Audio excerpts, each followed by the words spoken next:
El micrófono se queda así como está. Sí, no, tú acércatelo a donde tú puedas.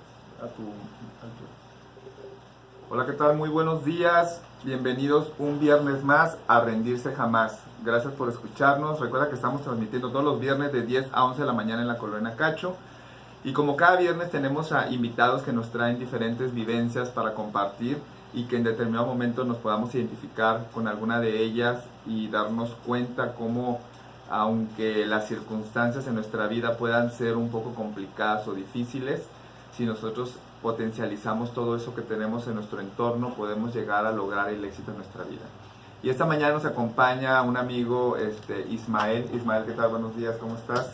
Antonio, un gusto saludarte a ti y a tu público auditorio. Muchas gracias por acompañarnos y pues las ganas y el interés de venir a compartirnos tu experiencia, ¿no? Que en determinado momento es importante porque así como tú, pues yo también soy una persona que no soy de Tijuana, ¿no? Entonces Tijuana es una ciudad muy, muy rica, muy bonita, que le abre la puerta a muchas personas como a ti, como a mí. Entonces es muy importante observar cómo vemos la vida, ¿no? Desde una óptica cada quien, cómo era la vida antes de salirte del lugar donde naciste. Sé que eres de Chiapas, de un poblado modesto, en donde a lo mejor la economía no era tan abundante, ¿no? En determinado momento, y cómo es que sales de ese entorno y empiezas a generar una vida, ¿no? A construir así una vida diferente. Entonces, para iniciar esta charla, me gustaría que nos compartieras un poquito cómo era la vida de Ismael, ¿no? De niño. Sé que saliste prácticamente adolescente de tu ciudad, pero ¿cómo fue tu vida? ¿Qué fue lo que te hizo pensar y decir, yo no quiero esta vida para mí, o si quiero, qué voy a hacer? Pero para poder tomar esa decisión, pues tuviste que haber vivido ciertas situaciones, ¿no? Entonces, compártenos un poquito cómo fue esa etapa de la niñez, la adolescencia, en ese poblado en el que estuviste viviendo en la ciudad de Chiapas. Muchas gracias. Primero que nada decirte que es la primera vez en la que abordo este tema. Es un tema que sin duda me ha enseñado muchísimo en la vida, pero al hablarlo pues me da también entusiasmo y mucho orgullo compartirlo, porque tal vez alguna otra persona se pueda identificar con esa parte de mi vida y pueda servirle en algo, ¿no? Y yo Claro, recuerdo muy bien mi infancia, porque para empezar yo vengo de una familia muy humilde. La colonia donde yo vivo se llama Luis Espinosa y es un municipio de Acapetagua, en Chiapas, en la zona costa. Este lugar, la mayor parte de su población se dedica o a la agricultura o a la ganadería, en muy pequeño porcentaje. En el caso de mi familia eran agricultores. Entonces yo desde los 5 años, me recuerdo, lo que me llega todavía a la memoria, es que yo estaba en esos cultivos desde lo que es el tabaco, por ejemplo. Me tocó todo el proceso desde que se siembra, desde que se cosecha. Entonces, cuando veo a alguien, por ejemplo, fumar, yo sí sé, por ejemplo, qué te llevas a la boca, entonces no me lo cuentan. Y todo otro cultivo que te puedas imaginar, o sea, tomate, chile, plátano, palma, etcétera. O sea, realmente la vida, la agricultura en el campo para un niño es completamente difícil, ¿no? Ahora como adultos, cuando vemos a un niño en el campo, solemos pensar que es como el abuso de los padres, ¿no? Cómo tan niño puedes estar ahí en el campo trabajando, pero cuando realmente a ti te toca esa parte en el campo, como fue mi caso y el de mis hermanas, es porque tienes que salir adelante, la familia tiene que comer, y si quieres estudiar, pues tienes que trabajar desde muy pequeño para poder completar el gasto familiar y entonces nos alcance para poder ir a la escuela. Entonces mi paso por el campo pues sí fue muy difícil. Yo recuerdo que yo no tenía aquellas vacaciones que algunos otros pudieran haberlas tenido. Mis vacaciones eran en el campo, terminando el ciclo escolar era completamente en el campo. Y en días de escuela, por ejemplo, en las tardes, yo estudiaba en las mañanas, era ir y apoyar a mis papás en esas tareas muy difíciles. O sea, era de agarrar el machete, de agarrar el asadón, de estar horas bajo el sol. Entonces llega un momento en el que cuando yo ya soy adolescente, que empiezas a cuestionarte, ¿no? Empiezas a cuestionar muchas cosas. En ese momento dices, ¿yo realmente quiero esto para mi vida? O sea, ¿realmente voy a estar aquí hasta que me convierta ya en anciano y aquí voy a pasar el resto de mis días? realmente eso quiero. O sea, tú veías que tu familia en determinado momento, pues ya adultos, ¿no? Y que ellos vivían de eso, ¿no? El trabajo pesado y duro. Entonces tú te visualizabas como ellos, en cierta manera, y es donde te ponías a determinar, quiero o no quiero llegar a hacer eso, ¿no? Porque a veces, y pasa, ¿no? Repetimos esos patrones y pues ahí tú te diste cuenta, ¿no? Que hay familias que se la viven ahí, el papá, el abuelo, el nieto, el hijo, y ahí se la viven y de ahí no salen, ¿no? Porque como que están muy arraigados a esa cultura, a la familia sobre todo, ¿no? Y más que en aquellos lugares la familia es como más arraigada, ¿no? En los valores. Entonces, el pensar siquiera de salirme de este entorno, pues a veces también es un poquito complicado. En tu caso, ¿cómo fue ese proceso, no? ¿Fue sencillo el empezar a cuestionarte, ¿no? El tener ese valor de decir, no, pues sin juzgar a mis padres, pero sí tomando en cuenta de que a lo mejor esta vida que estabas viviendo como niño era muy complicada, muy dura, que a lo mejor querías un niño, pues porque la estaba viviendo, ¿no? Y luego un adolescente y luego quedarte ahí. ¿Cómo fue? ¿Fue complicado? ¿Fue sencillo el empezar a pensar todo eso? Fíjate que sí es un poco complicado, sobre todo cuando te toca que eres un menor de edad, porque hay muchos cuestionamientos, ¿no? Por un lado ves el esfuerzo que, como bien lo dices, hacen tus padres están haciendo un esfuerzo invaluable por sacarte adelante, pero las condiciones en las que ellos se encuentran no le van a permitir para más, ¿no? Entonces ves el patrón, como bien lo dices, con el patrón familiar, en el que nadie ha llegado ni siquiera a la universidad, en el que nadie se ha titulado, y que ves que el procedimiento es muy sencillo, naces, estás en el campo, te casas y sigues estando ahí con tus hijos, repitiendo el patrón. Entonces llega un momento en el que veo claro que no es lo que yo quiero. O sea, digo, yo quiero salir adelante, o sea, yo quiero ser alguien, yo quiero tener una profesión en mi vida y quiero que estas cosas cambien tanto para mí como para mi familia. Entonces, lo primero que hice fue aplicarme en mis estudios. Yo recuerdo que desde muy pequeño era un alumno muy aplicado de buenas calificaciones y sabía que esa era la primera acción que tenía que hacer. Y que si quiero llegar a ser alguien, o sea, tengo que ser buen alumno. O sea, ¿Y cómo hacerle ese pensamiento de ti? Porque, sabe, o sea, ahorita vas reconociendo esa parte de la cultura, ¿no? Esa cuestión de que es un proceso de donde naces, estás en el campo, te casas, ahí te quedas, ¿no? Pero como si no era como un ejemplo o no era un patrón que estaba alrededor de tu vida, en donde a lo mejor hubiera profesionistas, en donde a lo mejor hubiera esa difusión de lo que es la educación, ¿cómo es que un joven o un niño que no tiene eso, de dónde lo adoptaste, cómo lo viste, cómo surgió, ¿no? Esa necesidad y más que nada esa conciencia de decir, si yo realmente quiero salir de aquí, lo primero es estudiar, ¿no? Aplicarme. ¿De dónde surge?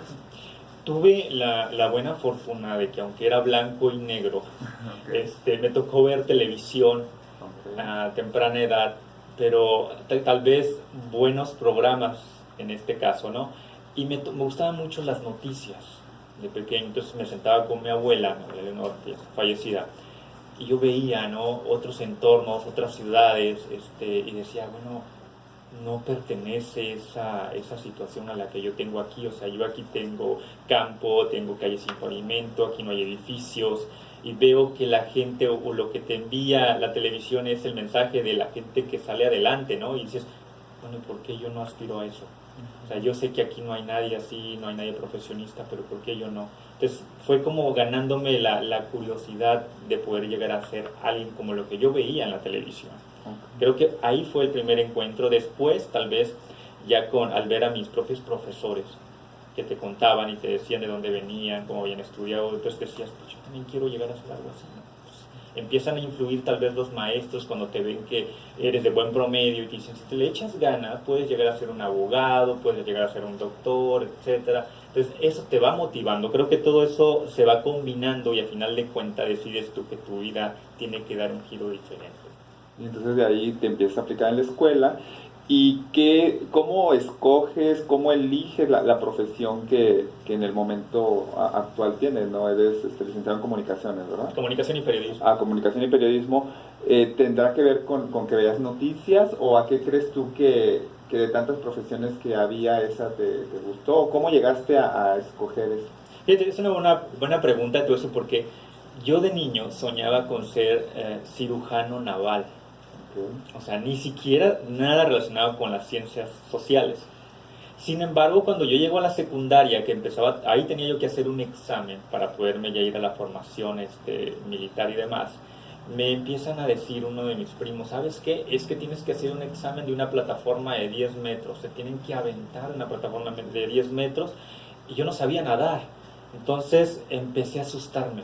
Luego te dicen, no, y es que no debes de tener ni una cicatriz pequeñita porque te revisan, y yo tenía algunas, porque pues de niño pues te haces un montón de cosas. Entonces me fui asustando y decía, bueno, soy muy bueno y creo que lo voy a hacer bien en el lado del examen de conocimientos, pero no en el examen físico. Okay. Entonces desisto de la idea por miedo y digo, no, o sea, mejor voy a pensar en otra cosa. Y cuando llego a la prepa, me empiezan a decir los profesores, es que tu perfil es más de las ciencias sociales, dominas más esos temas, como que sobresales en esa parte. En ese entonces yo participaba, por ejemplo, en oratoria, en poesía, y era muy bueno en eso, ganaba concursos. Y en los exámenes pues, siempre eran altas calificaciones en el lado de las ciencias sociales, y se me complicaba un poco ya en la prepa lo que era la química, toda esa parte, y aún así tenía buenas calificaciones. Entonces, lo que me decían los maestros y demás, más el miedo que ya traía yo desde la secundaria, me hicieron voltear a ver hacia las ciencias sociales. Y de hecho, yo creía que iba a ser abogado. Pero el miedo o falta de conocimiento, que yo creía que tenía que aprenderme todos los artículos de la Constitución de memoria y demás, dije, no, mejor no. Es mucho para mí. Entonces me entra la idea y digo, bueno, ¿qué otra cosa me gusta? Y me acuerdo que las noticias me encantaban y ver los conductores a cuadro también. Entonces decía, bueno, yo quiero llegar a hacer algo así, como que me gusta esa idea. Y es la razón, creo, por la que muchos de los que están en la carrera llegan ahí. Entonces, cuando comienzo a decirle a mis maestros, ¿saben qué? Quiero ser licenciado en comunicación y periodismo. Entonces, no, te vas a morir de hambre, ¿cómo se te ocurre? Esa carrera está muy demandada, etcétera. ¿Y dónde la quieres estudiar, Ismael? Pues estoy pensando estudiarlo en la UNAM. ¿Cómo que lo vas a estudiar en la UNAM? Está en la Ciudad de México, es muy difícil para alguien de provincia que pueda pasar siquiera el examen, todo está en tu contra, ¿no? Y yo decía, bueno, pues voy a hacer el intento, ¿no? Tengo familia allá que me está abriendo las puertas de su casa para poder salir de aquí y irme allá y hacer el examen, pues ¿qué pasa, no? Pues, lo más que puedo hacer es intentarlo. Y lo intento. Entonces hago el primer examen y no me quedo. Pero la ventaja de la UNAM es que en el mismo periodo anual hace 2 exámenes. Entonces, si perdiste en febrero la oportunidad, te la puede dar meses después. Entonces, terminé la prepa y prácticamente yo ya estaba dentro de la universidad. O sea, que antes de terminar la prepa hiciste examen y no quedaste. Y no quedé. Y luego pasó el tiempo, concluyes la prepa y ya volviste a hacer otro examen y ya habías quedado. Y es ahí donde quedo finalmente. La primera vez por 3 reactivos, y he de confesar que la primera vez lo hice precisamente para medicina. O sea, todavía no dejaba yo el deseo, ¿no?, de poder llegar a ser doctor. Pero como me quedo a 3 reactivos, mis tíos me dicen, ¿por qué no cambias de carrera? Y entonces en ese proceso de estarlo meditando dije, bueno, ¿por qué no? O sea, quizá no es para mí esto, ¿no? Entonces lo vuelvo a hacer y saco más reactivos de los que se necesitaban, entonces me quedo. ¿Qué edad tenías? 17 años. 17 años cuando ya estabas aceptado en la UNAM para estudiar comunicación y periodismo. 17 años. ¿Cómo te describirías en esa etapa de tu vida, desde niño a la adolescencia, en cuestión de características? ¿Tímido, inseguro? ¿Cómo te caracterizas tú, Ismael, en aquella época? Fíjate que mucha seguridad en mi persona. Yo creo que la misma situación del campo te hace ser una persona muy fuerte. Okay. Siempre fui, lejos de la timidez, un chico muy proactivo. Me gustaba estar en los concursos de bailables, en los concursos de poesía, en los concursos de oratoria. No le tenía ese pánico, llegué a hacer teatro incluso. O sea, me gustaba. Ese dinamismo. Era el que en las clases siempre tenía la mano levantada para opinar a los maestros y hacer las mejores opiniones. Entonces me gustaba esa parte, nunca tuve esa timidez. ¿Cómo la logré? Yo creo que ese carácter lo logré viendo las cosas crudas en el campo. Sin duda, creo que mi mayor fortaleza viene de ahí en cuanto a carácter se refiere. Entonces yo recuerdo que a los 17 años, cuando fui a la Ciudad de México, me fui en una disyuntiva de que mi padre no me veía lejos de casa. Entonces mi padre estaba en contra de que yo me fuera a la Ciudad de México a estudiar la universidad, y gran parte de la familia por parte de mi papá, lo veían igual, era como, ¿cómo se va a ir de aquí de Chiapas a otra ciudad? O sea, como, ¿por qué? Entonces, regresando a la parte de la familia tan integrada, ¿no? Y de que no hay algo diferente en donde ahora sí que eras la oveja negra, ¿no? Exactamente. La oveja descarriada. Y era cuando le decían, pero ¿cómo se va a ir Ismael si nadie ha sido licenciado? O sea, ¿cómo va a ser Ismael que se tenga que ir? Entonces yo me acuerdo que me fui llorando porque no tuve el permiso de mi papá para irme a la Ciudad de México. Y me apoyó, es más, no tuve el permiso ni dio el recurso para que yo me fuera a la Ciudad de México a hacer el examen. Entonces mi abuelo paterno apoya a mi madre y mi madre consigue el boleto, ni siquiera fue de avión, fue de autobús, o sea, fue cerca de 15 horas de trayecto. Yo me acuerdo que me fui llorando en el autobús. Me fui llorando de la impotencia de decir, bueno, si yo fui buen alumno, buenas calificaciones, y aparte, o sea, le batallo mucho en el campo, en los cultivos, y no es lo que quiero en mi vida. Dios, por favor, ayúdame a pasar mi examen. Ayúdame a poder pasar y ser alguien en la vida. Entonces, así es como llega Ismael a la Ciudad de México, recordando en ese tramo de 15 horas todo lo que ha sido mi vida, tanto de niño como de adolescente, ¿no? Que ha sido... O sea, que fue muy, sin saberlo, ¿no? Fue muy terapéutico esas 15 horas en el camión, en donde ibas observando tu vida atrás, ¿no? O sea, era como ese parteaguas, ¿no? O sea, ¿qué va a seguir de aquí, no? Sí. Me regreso a todo lo... O sea, es como ir tras ese sueño, ¿no? O sea, si logro quedarme, doy vuelta atrás, ¿no? Dejo todo aquello. Y si no, tengo que regresar a eso que no quiero, ¿no? ¿Y qué voy a hacer? Excelente, pues mira, está súper interesante esto que nos estás compartiendo. Vamos a hacer una pausa musical y al regresar, pues te voy a invitar a que nos compartas esa etapa tan importante de cuando ya una vez que quedas en la UNAM, te vas a la Ciudad de México a vivir. ¿Qué pasa con un muchachito, ¿no? De 17 años que en aquella época, pues no estamos tan desarrollados en aquel entonces, ¿no? Ahorita ya los chamaquitos de 14, 15 años ya son bien aventados, ¿no? Sí, claro. Y menos de provincia, ¿no?